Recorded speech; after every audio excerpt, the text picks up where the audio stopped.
Learn English through stories with shadowing and conversation. Once upon a time, there was a kind old woodcarver named Geppetto who lived alone and wanted a son very much.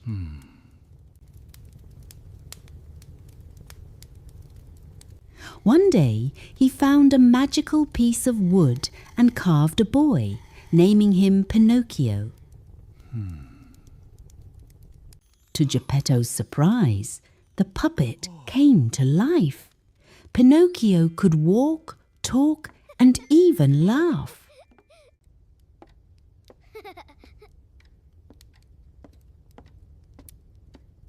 Geppetto was absolutely delighted, so he bought Pinocchio an ABC book and sent him to school. I'll study hard and make you proud. Good luck, my boy. Learn well, be honest, and always be kind. However, on his way to school, Pinocchio heard some loud music. He sold his new schoolbook to buy a ticket for a puppet theatre.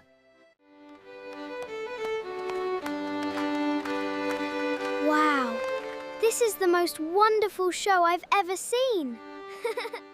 He had a brilliant time, but on his way home, he met a cheeky fox and a sly cat.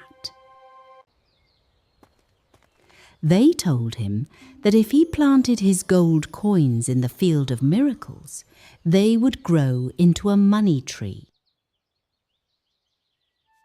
Pinocchio believed them, but of course it was a trick, and the wicked animals stole his money, feeling lost and sad.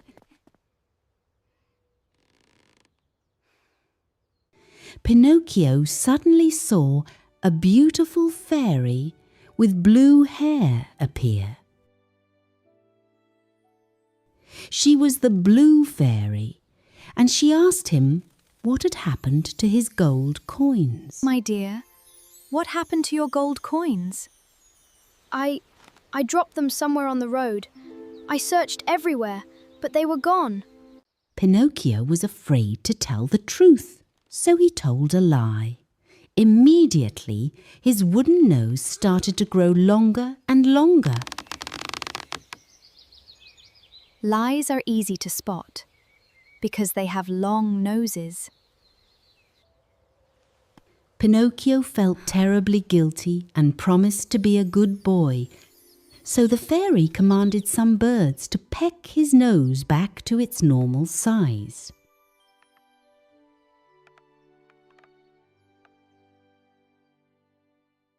Despite his promises, Pinocchio was easily distracted.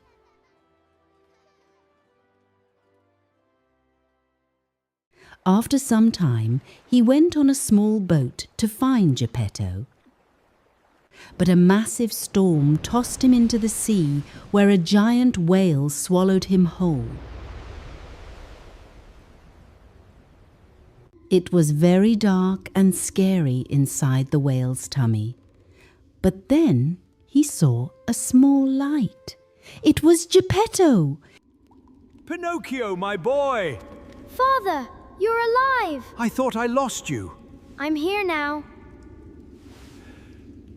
Together, they made a clever plan.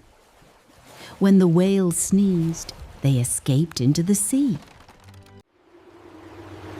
We are almost there. I am ready, Father. Hold on to me tight. I am holding on. Pinocchio helped his poor, tired father swim to the shore. From that day on, Pinocchio changed. He worked very hard every day to buy food and look after Geppetto.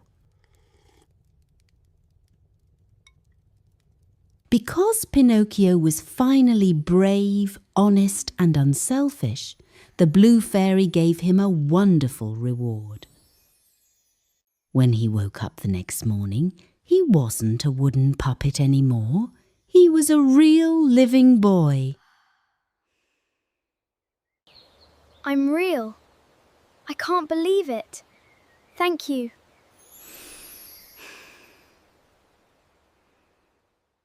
Hello, everyone. Welcome back to English Natively. I'm Olivia. And I'm Harry. Hello, guys. Today, we have a very special episode. First of all, a big thank you to Margaret. Yes, thank you, Margaret. Her reading of Pinocchio was just beautiful. Her voice is perfect for telling stories. It really is. So, Harry, Pinocchio. It's a very famous story. Did you like it when you were a child? Oh, I loved it. I remember sitting on the floor in my pajamas, listening to the story.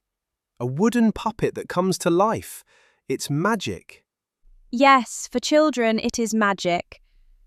But reading it now as an adult, I feel so sorry for Geppetto. Me too. Let's talk about Geppetto for a minute. Poor man. He is an old, lonely woodcarver. He just wants a son to love. Yes, he makes a puppet and the puppet comes alive. He is so happy. But what happens? The next day the puppet sells his schoolbook. Exactly. Geppetto is very poor. He spent his last money to buy that ABC book for Pinocchio, and Pinocchio sells it to watch a puppet show. It breaks my heart. Imagine how Geppetto felt when Pinocchio didn't come home from school. He was probably so worried. He went out looking for him everywhere. He even took a small boat into the dangerous sea to find his boy. That is true love. It is. But Pinocchio meets some bad friends first. The cheeky fox and the sly cat. Ah, those two. They are terrible. They tell Pinocchio, "Plant your gold coins in the field of miracles, and a money tree will grow." And Pinocchio believes them. It's a great lesson for children.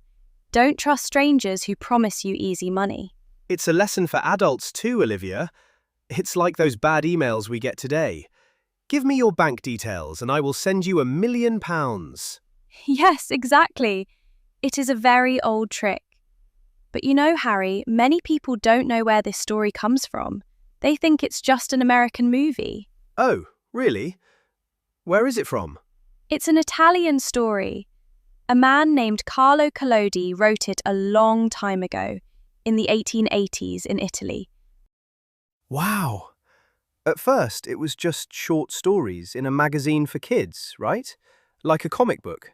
Exactly. And now it is translated into more than 300 languages. 300 languages. That is amazing. Now, Liv, let's talk about the English in the story. Margaret read some very useful words. Let's teach them to our English natively learners. I love this part. The first word is despite. In the story, Margaret said, despite his promises, Pinocchio was easily distracted. Ah, despite. This is a very good word. It means even though. Yes, it shows a surprise.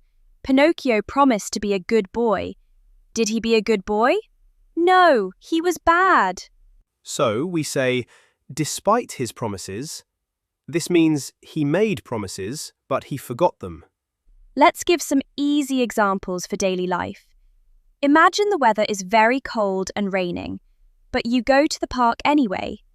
I would say, we went to the park, despite the rain. Perfect. Or maybe about sleeping. I woke up very early today, despite going to bed late last night. Good one. I have a funny one. I ate a whole pizza for dinner, despite being full. Harry, you are always hungry.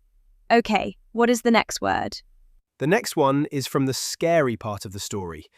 Pinocchio is in the sea. The story says, a giant whale swallowed him whole. Let's look at the word giant. Giant means very, very big. Yes, we can say big or huge, but giant is even bigger. A whale is a giant animal. We use it a lot in normal life too. If you are driving and there are too many cars, you can say, I am stuck in a giant traffic jam. Or if your bedroom is very dirty, your mum might say, this room is a giant mess. Clean it up.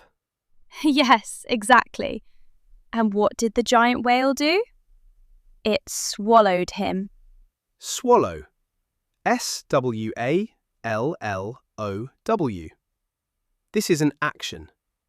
When you put food or water in your mouth and it goes down into your stomach, that is swallowing. Yes, but the whale swallowed him whole. This means the whale didn't use its teeth. No chewing, just open mouth and gulp. Ugh, very scary. But in everyday English, we use swallow all the time. Like, drink some water to swallow your medicine. Or, if you drink hot tea too fast, you might say, "Ouch, it hurts when I swallow." So, we have despite, giant, and swallow. 3 fantastic words. But Olivia, let's talk about the blue fairy before we go. She is an interesting character. She is. She is like a strict mother or a teacher. She doesn't just fix Pinocchio's problems with magic. Exactly. When Pinocchio lies about losing his gold coins, his wooden nose starts to grow longer and longer. I love what the blue fairy says. Lies are easy to spot because they have long noses. She makes him feel guilty so he can learn. And at the end, the magic only happens after Pinocchio changes himself. Yes, Pinocchio and Geppetto escape from the giant whale because they make a clever plan. They wait for the whale to sneeze. Achoo! And they escape. And then, Pinocchio helps his tired father swim to the beach. He is not lazy anymore. He gets a job. He works hard every day to buy food for his dad. He learns to be good, honest, and brave. And then, the blue fairy gives him a reward. He becomes a real boy. I think that is a beautiful message. You have to be a good person on the inside first. It is. And don't tell lies, or your nose will grow. Sometimes I wish people's noses would grow when they lie. Imagine watching politicians on TV. Oh no, the TV screen is not giant enough for their noses. Well, I think that is all the time we have for today on English Natively. Yes, thank you for listening, everyone. Don't forget to practice today's words. Can you write a sentence with despite, giant, or swallow? Write it in the comments below. We love reading your comments. Be good, don't tell lies, and keep practicing your English natively. See you next time. Bye, guys. Bye!